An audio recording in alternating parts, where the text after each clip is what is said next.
All right, so we got some news today that was pretty. It was pretty cool. Like this was a neat little announcement, and especially from who it's from and who they got to write for them. So it's been officially announced that we are getting the return of something has been pulled out of the crypt that has been long dead and is now come back to life. Ladies and gentlemen, EC Comics has finally returned.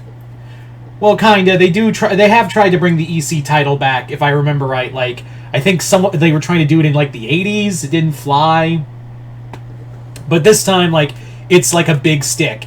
And you may be thinking, like, what is it? Its own company? No, it's going to be an imprint by, of all people, Oni Press. Oni Press has like a weird thing, doesn't it? Like, Oni Press has like this list of comics. Like, one moment they're doing Invader Zim books, then they're also doing fucking Rick and Morty comics, and they've also got all this other stuff on their plate. And now, out of nowhere, they're doing EC Comics.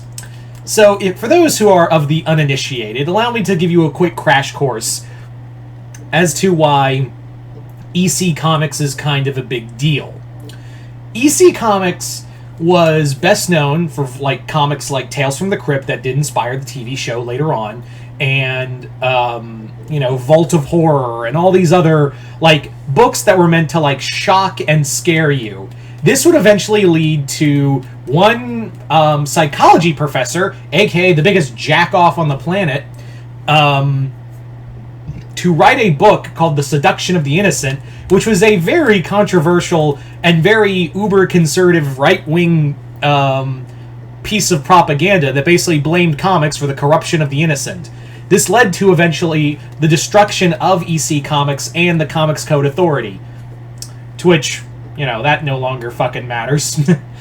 Anyway, so the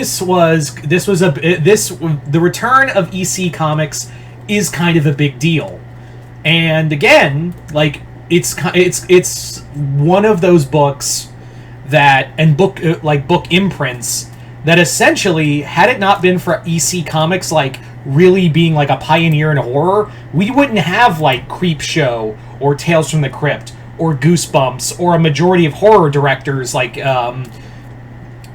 John Carpenter or Wes Craven. They were all inspired by George A. Romero. Those guys were inspired by comics by EC Comics. So to have it finally come back is nothing short of a miracle. And not to mention, I don't know how going back to the things of like, I don't know how Oni Press does it, but like Oni Press got like, they didn't just get Joe Schmo to write this EC Comics imprint.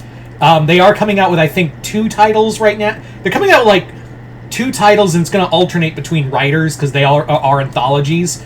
And Lee Bermejo is doing the covers. But it's like, who they got that shocks me. Of like, how did how much money is Oni Press throwing at people? I'm talking like, they got Jason Aaron. They got I think Mark Waid was on that list. They got Joshua Hale Falkov, who is a great horror writer, underrated. Karina Becco, who, again, most of you would probably know her best from Green Lantern Earth 1, which was a great horror comic. But has been known to work at Dark Horse, doing a lot of horror books. She also wrote some really damn good Alien comics, including the Alien Vampirella crossover, which I really enjoyed. So they literally got great horror writers and big star names. I'm probably forgetting a few, but like, it's shocking. They've got a list out of who's going to be part of this book series, and I was just like, damn, they really want this to... That shows me also, that really does show me that Oni Press really wants this to succeed, because they're aware of what EC Comics was. So it's not like, they're just gonna, throw this out here and be like, sure, whatever, go ahead.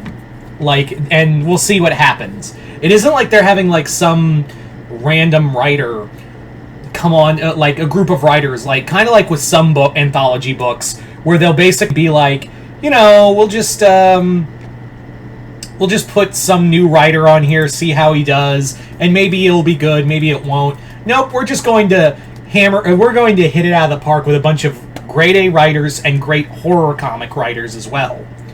So this is really cool. Like, I'm really excited to see EC Comics back. Even though it's not back, it's just going to be an imprint of Oni Press. Like, think of EC Comics for Oni Press now.